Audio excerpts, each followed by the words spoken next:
This is the Hollywood Outsider, and this is Aaron Peterson, your host, and I am here to bring you a special episode of our show. Since we're not having our normal episode because of the 4th of July week, we are taking that week off. We thought we would air a special episode where we interviewed Giles Matthey. He's an actor that was on the Fox series 24 Live Another Day, which is coming up to its final 2 episodes. So if you're listening to this after that, well, that's when we aired it. Now, Giles Matthey, he plays Jordan Reed, who's a character on Fox's 24 Live Another Day. And whatever his fate may be, we're not going to discuss because this interview was recorded a couple weeks ago, actually, about a week and a half ago, 2 weeks ago.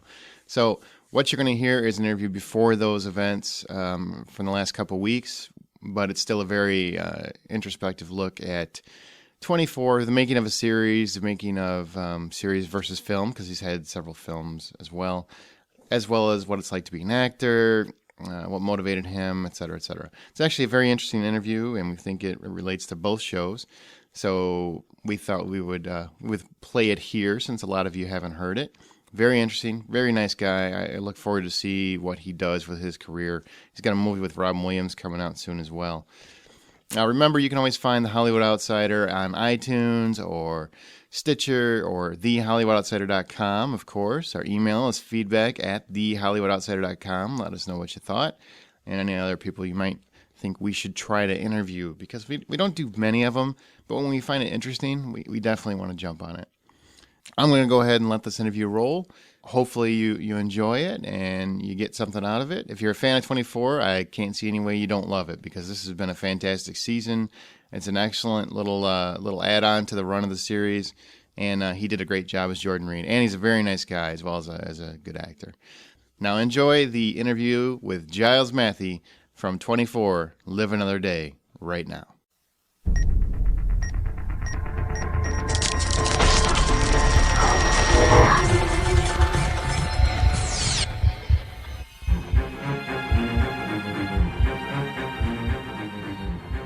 We are here talking with Giles Matthey, who's most recently portrayed Jordan Reed on Fox's 24 Live Another Day. First off, How are you? I'm very well, thank you. How are you? I'm doing great. Doing great. Are you glad that I said you're still portraying him, since it's still up in the air? And I think you... Yes, it's still up in the air, so I'm very glad that you said that. We're not going to allude to any spoilers, so if anybody's getting too excited, you might as well just turn it off, because it's not going to happen. Exactly. I get in trouble from Fox. I think you probably get in a lot of trouble. But before we get to that, and believe me, we'll get to the show, but tell us more about you. What brought you to the show to begin? I mean, how did you decide to be an actor?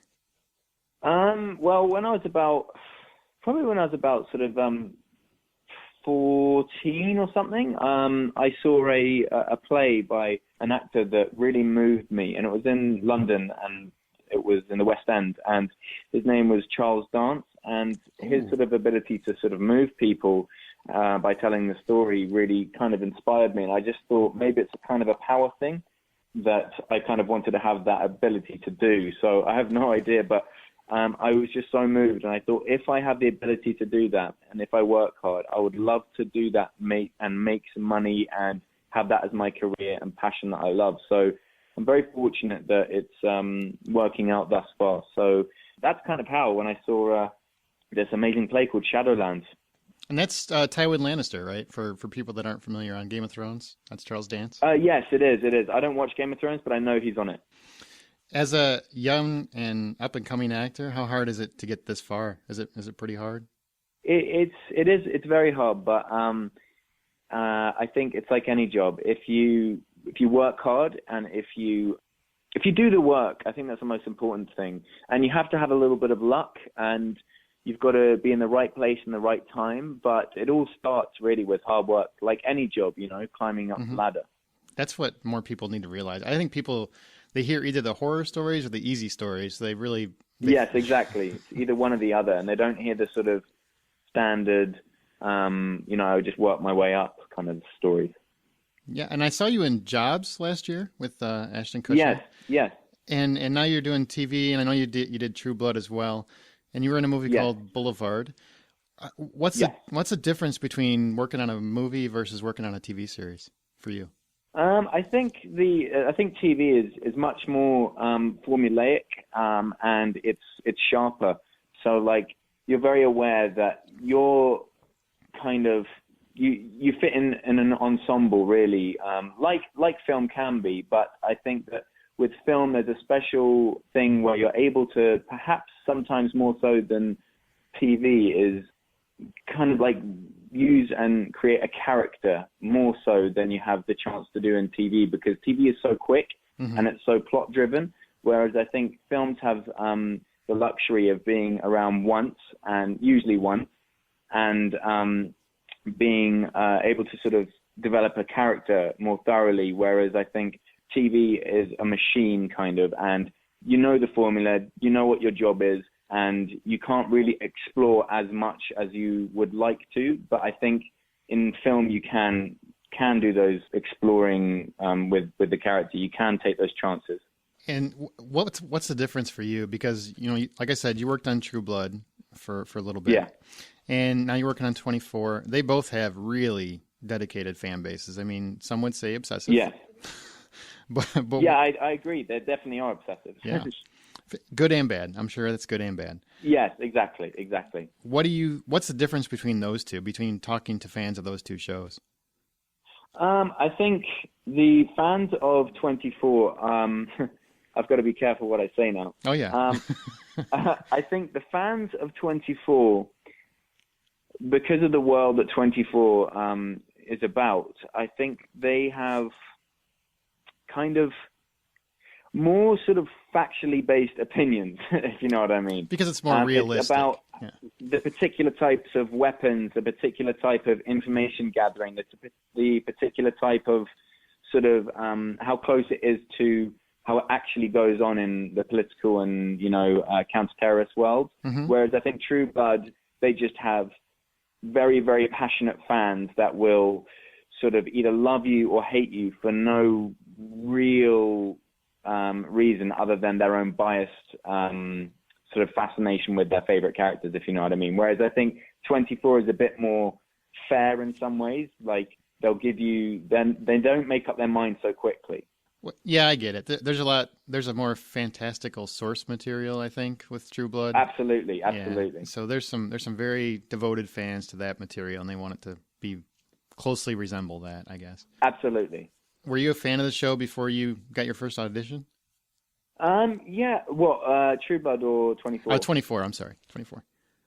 Well, 24, I had only, like, I was at university, and one of my best buddies started watching 24, and it just seemed to me like it was too long, and I've already missed the first season, so why bother getting into it? And I didn't get into it. I couldn't, because my friend was so far ahead, and I couldn't be bothered to sort of go back from episode 1.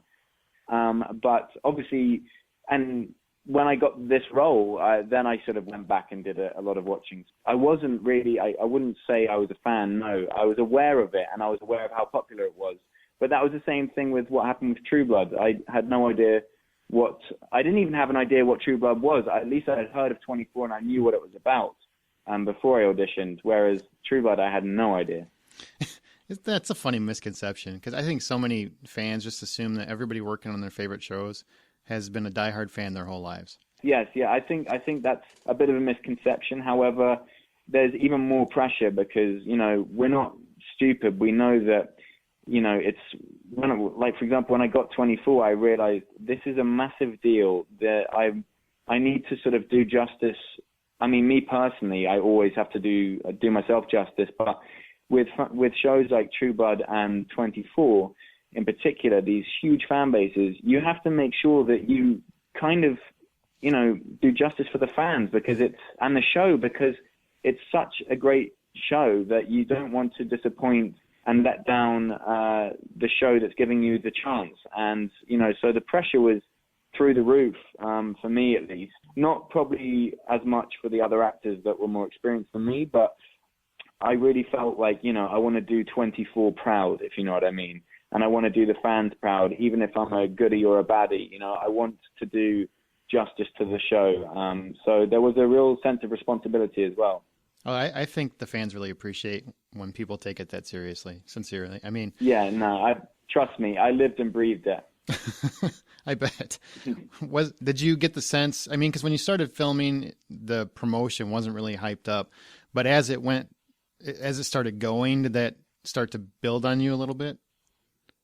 No, I made a conscious decision not to watch any of the episodes while I was shooting, because then I would probably get in my head and I would start to kind of get a bit paranoid, like, thinking, oh, I didn't like how I did that, or, oh, I liked how I did that, I'll do more of that. And then it just becomes sort of a very self-aware kind of thing. And acting shouldn't be self-aware. It should be sort of happening in the moment, and you should be concentrate with what's happening right now, what's going in front of your face. And I think that is also the same for when you're about to start a show. Like, I don't watch too many episodes of it because I don't want to copy other performances. I want to bring my own sort of take on things. So how far, and we're not going to talk about anything that's happening after the episodes, just episodes that have already aired. How far ahead of time did you know that your character would be the one that uncovered Navarro's activities? Do you know that when you start? Or? No, we don't get the scripts until literally about a week before. Oh, wow. Yeah, we have no idea what's going to happen. So it's kind of crazy. Is that a good thing or a bad thing? Are you glad you don't have to carry the secret kind of thing? It is. It's a good and bad thing. I think that you won't get sort of upset by what's happening when you sort of see it so far ahead of time. So there's not enough time to sort of think, oh no, this is happening, or oh yes, this is happening. You just want to do it. So the good thing about getting it so late on is that there's not much time to think. Know your character, know your role, and do it. Whereas if you have too much time, then I think you just overthink things, as I said before. And obviously I'm only speaking for myself, but so there are good and bad points to it, but I'd say it's mostly a good thing. I was looking back on the episodes and I was thinking about your character, and you've spent most of your time in glass cubes, except for except when you fall in the filthy river. Do you ever get bummed that the other actors are going to like Wembley Stadium and stuff like that?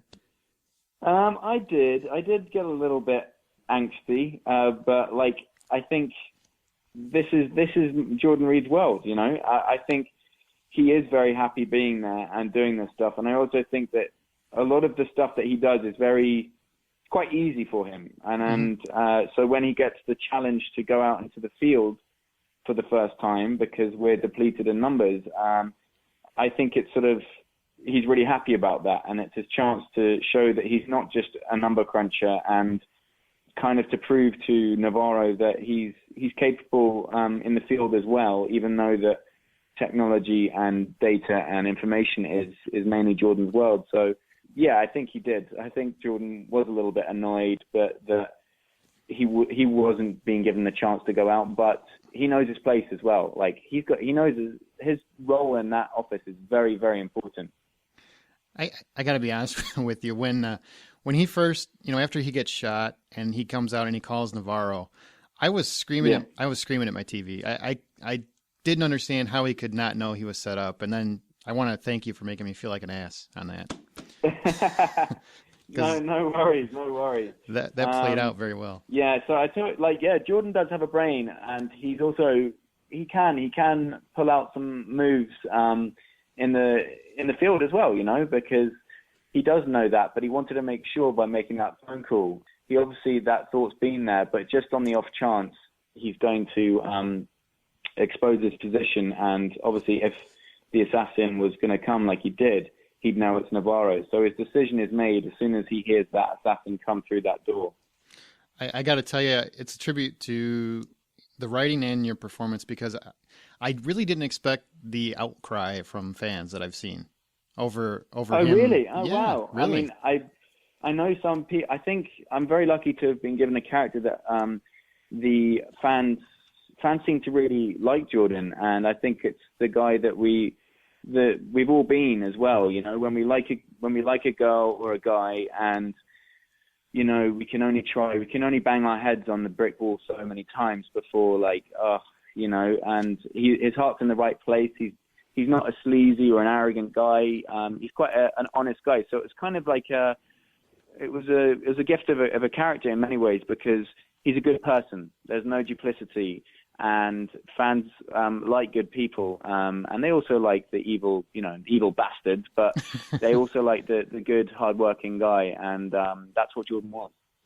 Do you kind of wish you would have shot the hitman in the leg before you told him to get up? Yeah, I really wish Jordan had have just maimed him and then stayed, kept his distance. I mean, what I think he should have done was shoot him in both shoulders and his kneecaps. So therefore, he's literally lying there, but he's not going to die. I think you're a little more twisted than Jack Bauer is at this point. Yeah. No, but I got that. And you know what? I was thinking about it because some fans have been saying, well, why wouldn't he do that? Why wouldn't he do that? And I thought about it. He's never really been in the field. So, no. If I had never been out in the field, I've never been everybody thinks because we watch TV forever, we'd know what we do. If that was you and you've never fired a gun or you never have been in the field, you would think about it. You would hesitate. Absolutely. Yeah. And, if it's the first time, he's also, bearing in mind, he's also been shot, and he's also come out of a freezing canal, and he's got all this adrenaline pumping through his brain. So it's like characters like Jack Bauer and Kate, they base it off instinct, and I don't think Jordan has the instincts that Kate and Jack have. Whereas I think Jordan's a bit more cerebral and he thinks a bit too much, whereas these great agents, they don't think, they just do. Mm-hmm. So I think Jordan, especially in the field, especially as he's kind of screwed, something's gone wrong, he screwed up what he was meant to do in his mind. So he's freaking out, and he doesn't react off instinct like Kate and Jack. He reacts off what he thinks is right, and he wants to make sure. So that's the difference. And I'm going to wrap up my portion real quick because there's listeners' questions and I want to get to them, and I know you're pressed for time. But, sure. No worries. Oh, okay. Well, people are going to scream at me if I don't ask this question, and I'm not going to ask it so they can just scream because I'm not going to spoil anything. But what I will ask is this. If you, in one sentence or less, what can you say that can tease the audience about anything, about the last 4 episodes? Doesn't have to give anything away. I know what I can say. Okay. Which is not, it's directly linked to obviously 24, but this will give you an insight of how special the remaining, the last 2 episodes will be. Kiefer Sutherland is writing he wrote the last 2, and he took a long time writing those episodes. Really? So that's a bit of info for you there. Kiefer Sutherland did? I didn't even know you wrote. Yeah, he played a large part with the writing. Wow. That should make fans feel better no matter what direction they go with then. Exactly, because he is Jack. He has become synonymous with it, I would say, at this point. Yeah, exactly. For a guy with such a long career, that's pretty impressive that he still created a standing character. Yeah, I mean, he's phenomenally talented. He knows, when we used to go out after shooting, mm-hmm. He'd take us out and we'd have a drink, and he's a very funny, charming guy. And then when he's on set, he's razor sharp and he's quieter. He is Jack Bauer on set. He's very brooding. He's a different guy, really. Very, very different sort of with his, with his chit chats on set. He stays to himself. Whereas as soon as that camera has stopped rolling, he's so open and very sort of quite animated and like a nice giving guy. Whereas when he's on set, he's there to work and kick ass. That's really cool. Yeah. And before we do listeners' questions, what's next for you? I mean, what's next on your agenda after the show? Well, I am auditioning. I am basically, it's what you got to do as an actor. You go from one thing to the next. You wait for your hiatus to be over, or you keep on. So I'm just keeping on, and I've got a few really good auditions lined up, and one seems to be like a sort of, it's almost like a Game of Thronesy type of show. So we'll see. I'm taking some meetings as well, so we'll see. You never know, and that's the terrifying and exciting thing about being an actor. And you're on the Twitter now. I call it the Twitter. You're on the Twitter. I know. I am on the Twitter, and I only just joined, I think a month and a half ago. It'll help because people love being on the Twitter.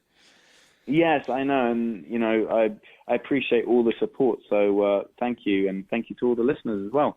Okay, well, I want to get to the listeners' questions before you have to go. And his Twitter address is @Giles Matthey. Absolutely. First off, I got a lot of questions, and an overwhelming majority of them were spoiler related. Like, what's going to happen? Mm-hmm. Is he going to die? Is this going to happen? We're not going to ask those, but thanks for writing in. No, because the listeners will understand. If you say anything publicly about what's going to happen about plot, then you can genuinely, it's in your contract. You can get sued. You can get a lot of bad stuff will happen to you as an actor, and it's not worth it. And also, it would ruin it for the fans as well. I mean, why would you want to watch something if you know what's going to happen? Like, yeah, you want to see how it's going to happen, but it ruins the surprise of how it's going to happen. I couldn't agree more. We try very hard on the podcast to never discuss. We don't even talk about the preview for the next episode. Good. Yeah, we try for. Do you guys listen to? I gotta ask that real quick. Do you guys listen to podcasts about the shows that you're on, or do the cast members listen to that stuff? I think it's all different. Some will do and some won't. I kind of just stumbled onto a few, and I just loved hearing how passionate people like yourself and the listeners were talking about it. So I really wanted to to be open to this interview. So I think it depends. Like some people will and some people won't. So I would imagine Mary Lynn. I would imagine she would dip her toe in. I wouldn't imagine Kiefer does because Kiefer's kind of the old school, and the same with Benjamin, and the same with Tate. But I would imagine Benga or Yvonne or like the slightly, they'll hate me for saying this, but the slightly younger generation. Hey, facts are facts. You can't argue with them. They're younger. You can't. Okay, well, first we've got a few questions from listeners that don't involve spoilers, and just I don't write them, so if they offend you, it's not my fault. No, I love it. I love honest questions, and there's no more of an honest platform than Twitter, I think, because they really release what they think. Joan, and I'm sorry, Joan, if I butcher your name, Joan Casciopoli, I hope I said that right. She says, did you enjoy the chance to do field work, not just tech, even though you were shot and knifed? Great job. Yes. Jordan had a terrible time in the field, but I was really excited to when I think it was Evan told me, oh wow, I think we were halfway through episode 5, and I met Evan. We went on a lovely tour to the Tower of London. Actually, the whole cast went, and he said, we've got some crazy stuff coming up for you. And he just said, I'll give you a hint. You're out in the field. And when he told me that, I jumped for joy. As Giles Matthey, not as Jordan Reed, obviously, but as Giles, I really loved that because as an actor, you always want to be doing something different, and you want to be challenging yourself. And even if it means you're doing something slightly different, even in a different setting, like how does he work in different environments? It's just interesting. And the thing about 24 is you're stuck in, it's over one day. So there aren't too many, for the techie people, there's not going to be too much change of set. So I really, really loved it. I love that. I love that you got out in the field, and unfortunately you got stabbed, but yeah, and shot. But really, that was more of a graze. I mean, actually, he might die of infection. So even if you make it through the season, you're gonna want a tetanus shot. Well, there you go. Well, I didn't actually go in; it was a stunt double. I hope not. They look dirty. Yeah. Henry Phillips says, Giles, I have a fan question. Without counting Jack or anyone else from the current season, who is your favorite 24 character? Favorite character in 24? Without what? Without the current season. So anybody from anything you did see. I really like Tony Almeida. Oh, good call. Yeah. He's cool. He's kind of like a mixture between Jordan and Jack, really. Yeah, that's actually, it's a good point. Very good. That's kind of what I saw him as. Sheila W., you worked on my favorite show, True Blood. How was that experience? It was really, really cool. I was the most nervous I think I've ever been because it was my first big role on a big TV show. I was my most nervous. But all my scenes were with Anna Paquin and Ryan Quanten, and they were really, really just like Benjamin and Kate and Benga. They were really open, and if you feel comfortable when you're on set and rehearsing and then shooting, if you feel comfortable, which is what these guys did, you feel so welcome, and you don't feel like the world's gonna end if you screw up a take, or if you, you don't feel like the world is going to end, basically, if you have nice people to do it with. And I've been very fortunate. Anna and Ryan especially, was so helpful, personally, he was really supportive. I was going through a tough time at that time, and he's a very, very down-to-earth, lovely guy. And Anna's just a true professional and really, really supportive. That's good to hear. That's one show that I haven't caught up on. I've watched a couple seasons of it, but I am behind on that one. I'm not. Oh yeah, no worries. I think they've just had their last. This season's the last, and I think it's on June 22nd. I think. Yep, and that was my plan. Sure. I'll just wait till it's over, and I'll do a barrel. Yeah, watch, exactly. Catch up then. Yeah.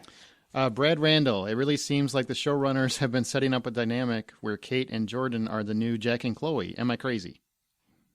You're certainly not crazy. They definitely do have that.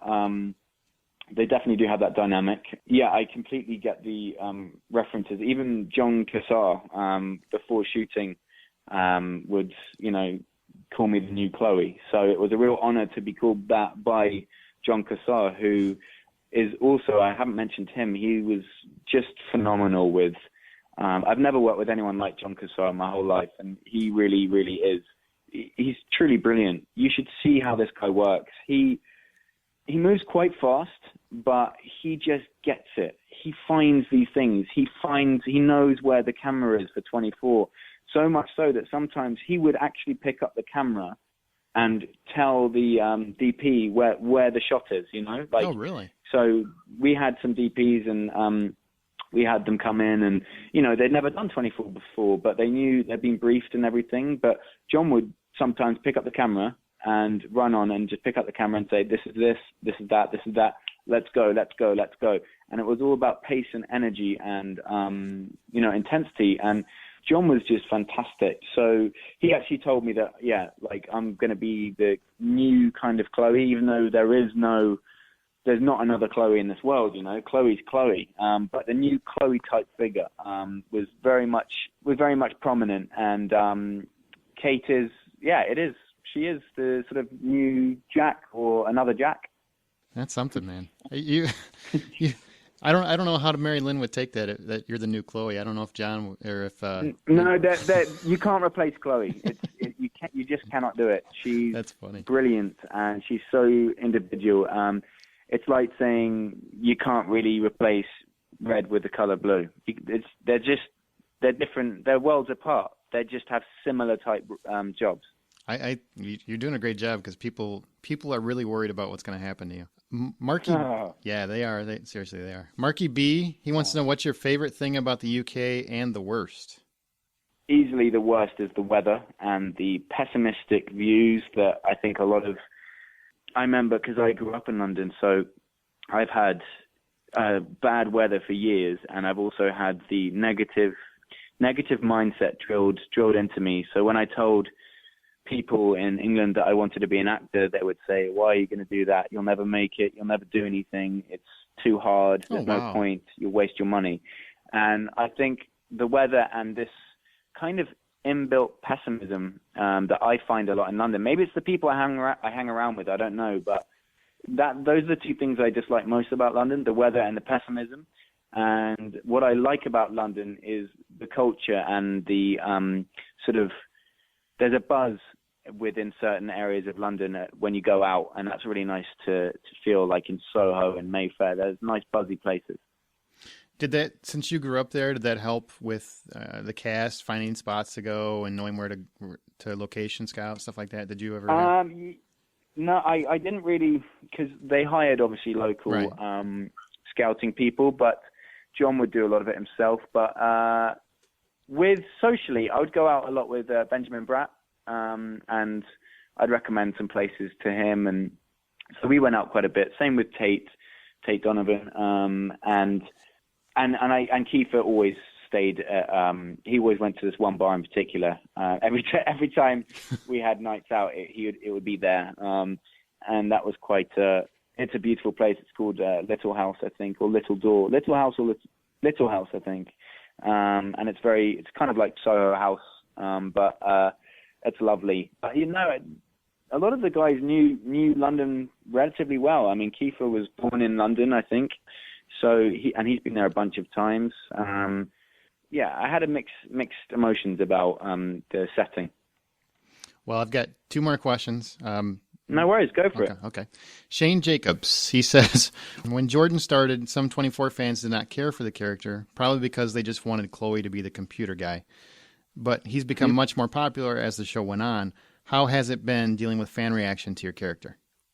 It's a really good question. I think that's one thing I was quite aware of, because even me, who had not watched all the episodes of 24, I knew about Chloe, and I knew she has her own sort of cult following, so I knew that doing a similar type role as Chloe, there was going to be a lot of, it's very easy to be disliked, but I just made sure that I brought myself to it, because that's all you have as an actor. You only have yourself, your mentality, your emotions, your history, your body, and I'm never going to be Chloe. So as long as once I felt comfortable in that, there was no pressure. I just had a Chloe type role. But I think he's also a good person. He's also an honest person. And I think with his sort of undefined relationship with Kate, I think many people can relate to liking someone and then sort of not giving you what you want, really. And I think a lot of people can empathize with that. So I think when you do empathize with the straight shooter, the guy that actually might not be liked by someone he likes, and with regards to the growing fan base, all the fans are so supportive. I'm sure I got a little bit of like, I don't care for Jordan, but it's all you guys have been so kind and supportive. It's so nice, because I've had with True Blood, I think a lot of people didn't like me as the role I was cast in, because I think he was described in the books, at least, as like a Greek Adonis, and I'm not a Greek Adonis. I don't have abs sort of cut out of marble or anything, and fans were in a bit of an uproar. But I feel like with the 24 fans, it's more informed. I think they give you time to, okay, let's see what he's going to do. And as long as you, as I said, you do your job, and hopefully you bring yourself to it, then it's nice. And so the fans have been great for 24. So yeah, that's really cool. And I've got this question is my favorite question. I just think it's funny. It's funny. Olivia Dunning, she says, Giles, Jordan is the guy who found out Navarro is shady, not Jack Bauer. Even though you have no field training, you managed to quickly come up with a plan to catch Navarro as well. How does it feel to know that you're a better agent than Jack Bauer? That's the biggest compliment I've had in a long time. That's a very, very flattering statement. It feels great, and I loved it that Jordan, he grew some balls, because I didn't want him to be a sort of meepish sort of, the same type of, Kate, I really like you, but, okay, we'll get back to work. I didn't want him to continue being this kind of just the computer guy. So when he went into the field, and when he had this confrontation with the assassin, and when he found out that Navarro was behind it, he screwed up, but he also grew a pair of balls, and I really like that. I like having a bit of range, and I think it's important for the fans as well, not to see the same performance recycled over and over, Oh, absolutely. That's all we've got. I know you have to get going.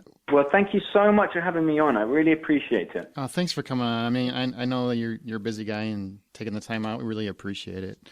No, not at all. Is there anything else they can do in terms of, is there anything of your work that's out that you want to promote or you want to mention?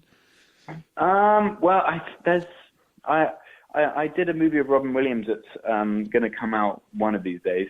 I'm only in 3 scenes, but I play a gay ghetto Southern temp, and that's worlds apart from Jordan Reed, and it's worlds apart from everything I've done. So I'm I'm looking forward to the eventual release of that, and I think it's premiering at Outfest in LA next month. Because I think Robin Williams is a closeted gay guy, and he kind of comes out, and I play the pimp, so it's funny. It's actually a drama, but it's funny that I play that. So yeah, if you can manage to catch that, great, and just keep on watching 24. And also, you're on Twitter at GilesMatthey. Yes, I am. Okay. And I appreciate all the support and lovely things that you all have to say, and and also your own opinions as well. Like I'd love to discuss it as well. I'm quite proactive. I don't have millions and millions of fans, and I quite like that. So it's good that you can have like a dialogue and opinions as well. It's good. Oh, I got a feeling it's going to keep growing for you for a while. Oh, it's very kind of you to say so. All right. Well, I appreciate you coming on the show. Okay, excellent. Well, thank you so much, mate. I really appreciate that. Thank you. And I'm so sorry it went longer than planned. No worries. No worries at all. No worries. Take care. Excellent. Okay, you too, man. All right. Good luck. Thank you very much. Bye-bye. So there you go. I told you he's a very, very nice guy. And I hope you enjoyed the interview. Remember, that is from 24 Live Another Day, which, if you are watching, we do have another podcast called 24 Live Another Podcast. It's on iTunes. It's on Stitcher. We're having a lot of fun with it. It's me, Justin, and Zach Parkerson, who's been on one of our other special episode of our shows on Hose After Dark. We do a good job. We're having a lot of fun. We've had Troy Heinrichs from Under the Dome Radios come over a couple times.